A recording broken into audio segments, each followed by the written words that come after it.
हमने पिछले लेक्चर में लगभग सभी इंडस्ट्रीज़ को कवर कर लिया है आपके सिलेबस के अनुसार।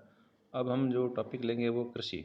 कृषि पर जो भारत में कृषि है वह किस प्रकार से है, उसमें क्या उसके पॉजिटिव्स हैं, क्या नेगेटिव्स हैं और किस पर आधारित है कृषि, उस पर हम आज चर्चा करेंगे। और इसमें कौन कौन सी समस्याएं हैं वो हम अगले लेक्चर में लेंगे। तो हमें ज्ञात है कि भारत की अर्थव्यवस्था प्रमुखतः कृषि अर्थव्यवस्था है। इसमें 80% पीपल जो हैं डायरेक्टली और इनडायरेक्टली मतलब डायरेक्टली अगर आप कृषि से जुड़े हुए हो तो डायरेक्टली हो गया, और इनडायरेक्टली का मतलब कृषि से जो उत्पादन हो रहा है उस पर अगर उससे अगर आप जुड़े हो, उससे अगर कोई इंडस्ट्री एस्टेब्लिश हुई है, उस पर कोई प्रोडक्शन हो रहा है, उसमें कुछ लोग लगे हुए हैं, उसमें कैपिटल इन्वेस्ट हो रहा है, तो ये इनडायरेक्ट हो गया। तो डायरेक्टली और इनडायरेक्टली भारत में 80% जनसंख्या जो है कृषि से जुड़ी हुई है। कृषि के अंतर्गत जो चीज़ें आती है वह आती है, पहला क्रॉप प्रोडक्शन, दूसरा एनिमल हस्बेंड्री, तीसरा एग्रो फॉरेस्ट्री और चौथा पिसिकल्चर। ये चार प्रमुख तरीके से कृषि के उत्पादन है और कृषि से संलग्न जो है फैक्टर्स हैं। क्रॉप प्रोडक्शन यानी आप अनाज, दालें, तिलहन इत्यादि का उत्पादन करते हैं, वो तो क्रॉप प्रोडक्शन के अंदर आ रहा है। इससे हम डायरेक्टली लैंड के अंदर बीज बोते हैं और उससे हमें कल्चर करके उसके हम उत्पादन प्राप्त करते हैं, इसको हम क्रॉप प्रोडक्शन के अंतर्गत रखेंगे। दूसरा था एनिमल हस्बेंड्री। एनिमल हस्बेंड्री मतलब विभिन्न प्रकार के जानवर जो है जिनको हम पालते हैं अपने उपयोग के लिए, चाहे वो दूध के लिए हो, चाहे वो इनकी बाल के लिए हो, चाहे वो इनकी खाल के लिए हो, या इनकी हड्डियों के द्वारा जो कुछ उत्पादन होता है वो डायरेक्टली इनडायरेक्टली एनिमल हस्बेंड्री के अंतर्गत आता है, जिसमें हम चाहे तो उसका उनसे प्राप्त अगर मांस है, चाहे अंडे हैं, तो वो भी इसके अंतर्गत आता है। जैसे हम बाल बकरी का या भेड़ का, इनके बाल का भी उपयोग करते हैं, ऊँट के बालों का उपयोग करते हैं। जब ये पशु मर जाते हैं तो इनकी हड्डियाँ जो है कई तरह की इंडस्ट्रीज़ में कैल्शियम इससे निर्मित होता है, तो कैल्शियम हमें इन हड्डियों के द्वारा प्राप्त होता है। तो ये एनिमल हस्बेंड्री के अंतर्गत आता है। लेकिन प्रमुखतः जो कृषि से जुड़े हुए लोग हैं वह इसे दुग्ध उत्पादन के लिए इसका उपयोग करते हैं, जिससे हम दूध, बटर वगैरह इससे और इससे संबंधित इकाइयाँ जैसे मिल्क प्रोसेसिंग हो गई, मिल्क से हमें डायरेक्टली बटर मिल सकता है, दही मिल सकता है, पैकेजिंग के द्वारा हम इसको अन्य शहरों में पहुंचाते हैं जहाँ इसका उपभोग होता है। तो ये एनिमल हस्बेंड्री इससे संबंधित हो गई।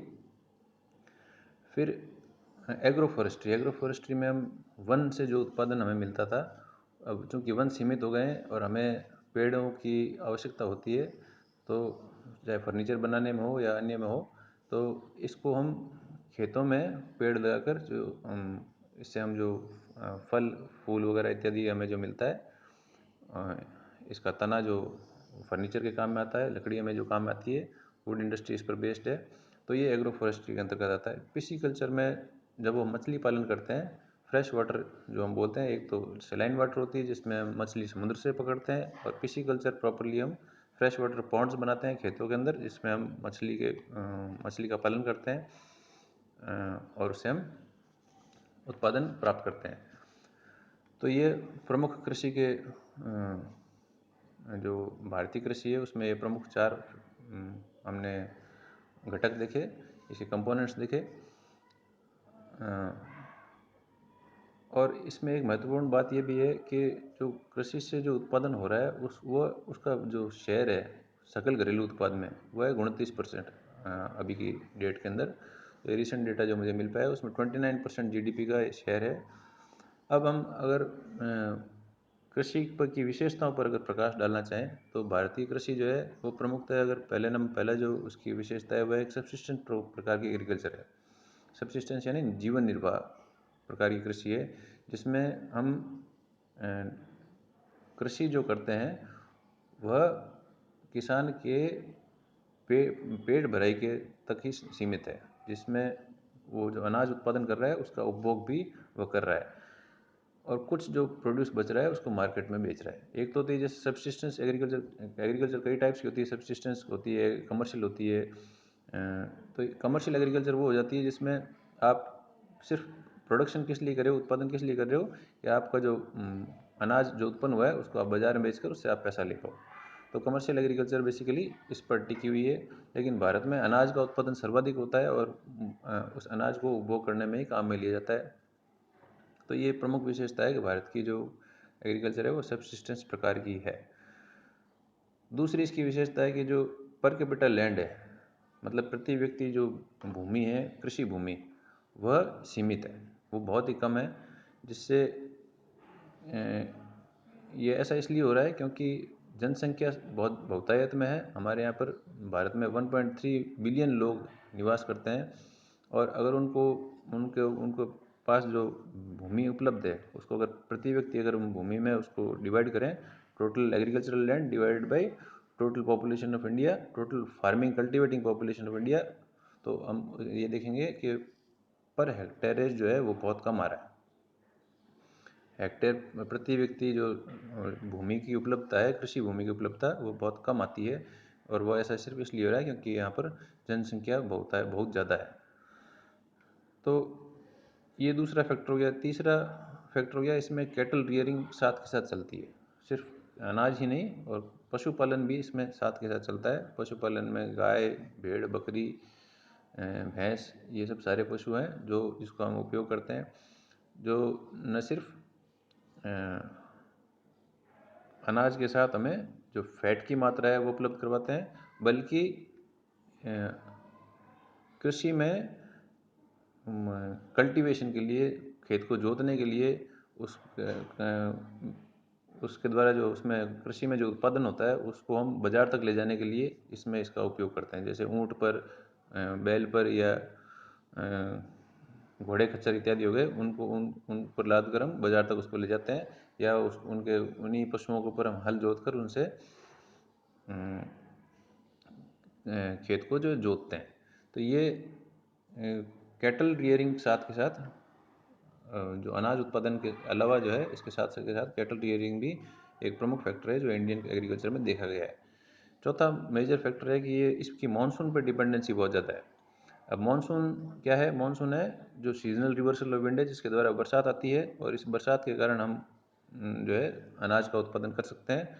तो इस पर निर्भरता बहुत अधिक है। इसका प्रमुख कारण है कि हमारे पास में सिंचाई के साधन तो खूब हैं, लेकिन फिर भी अगर हम देखते हैं कि भाई कितना लैंड, टोटल एग्रीकल्चरल लैंड जो है वो कितना सिंचित है, तो हम पाएंगे कि सिर्फ टोटल एग्रीकल्चरल लैंड का सिर्फ 33% भाग ही, 1/3 पार्ट ही, लगभग एक तिहाई है, एग्जैक्ट डेटा नहीं है, 1/3 लगभग जो है, इतना पार्ट जो है सिर्फ हमें सिंचित है, जिस कारण से हमारी मानसून पर निर्भरता बढ़ जाती है। और हम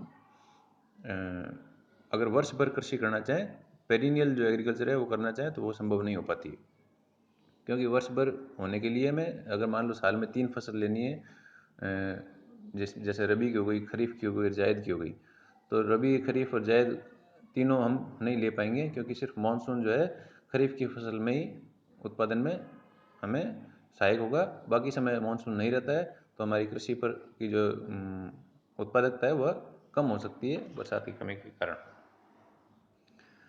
तो मानसून की डिपेंडेंसी बहुत ज़्यादा है।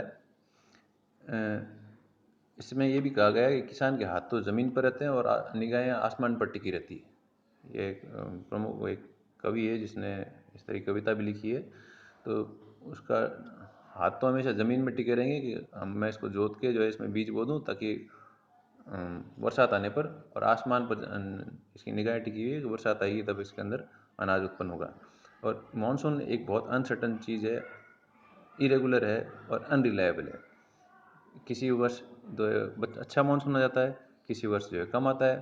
तो इस कारण से इसकी रिलायबिलिटी जो है, वैलिडिटी, जो अगर हम इसका डेविएशन देखें मानसून का, तो बहुत ज़्यादा होता है। इस कारण से हमारी जो फसल हम जैसी चाहते हैं वैसी नहीं हो पाती, क्योंकि फसल को जो है कम से कम 7 दिन अथवा अधिकतम जो है 15 दिन के अंतराल पर उसको पानी चाहिए, जल चाहिए। जल की मात्रा अगर प्रचुर होगी तो अनाज उत्पन्न होगा।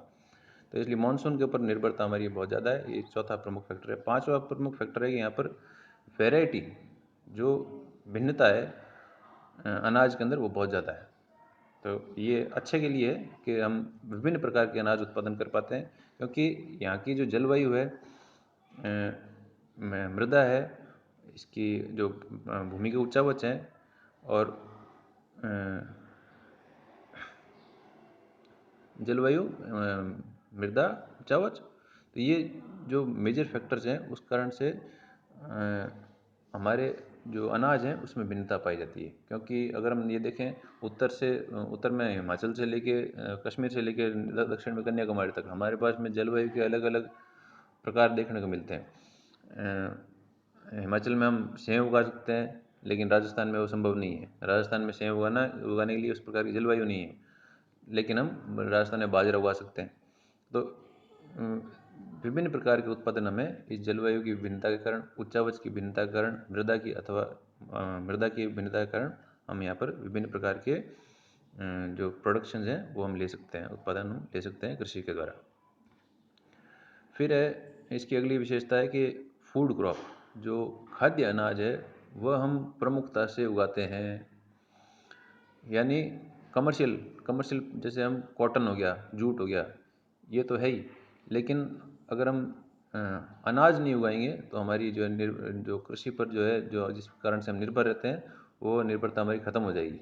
और हम सिर्फ बाज़ार से ओरिएंटेड अगर हम चीज़ लेना चाहेंगे तो उतना जो है संभव नहीं हो पाता है कि उतने पैसे हमें प्राप्त हो जाएं और हम अपना अनाज बाज़ार से खरीद के खा लें। तो ये एक फैक्टर रहा हुआ है शुरू से ही और अभी भी है कि जो क्रॉप्स की प्रोडक्शन है उसमें लगभग 66% भाग टोटल क्रॉप एरिया का वो फूड क्रॉप के अंतर्गत आता है, मतलब खाद्यान्न के अंतर्गत आता है।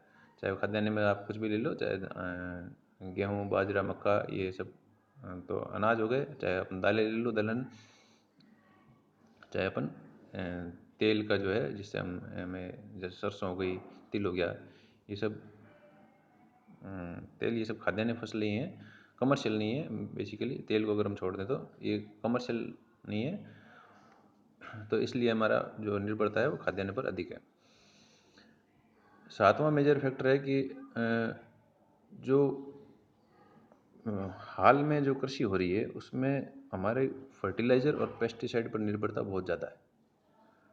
जैसे पंजाब, हरियाणा, यूपी के क्षेत्र देखो तो वहाँ पर उर्वरक अगर हम ले रहे हैं तो वो यूरिया जो बहुतायत में उपयोग हो रही है। इससे न सिर्फ जो है हमारी भूमि का ह्रास होता है, इसकी मृदा की जो उर्वरकता है वह नष्ट होती है, बल्कि कई हार्मफुल केमिकल्स जो हैं वो फूड चेन के अंतर्गत भी चले जाते हैं, जो हमें हमारे शरीर को नुकसान पहुंचाते हैं।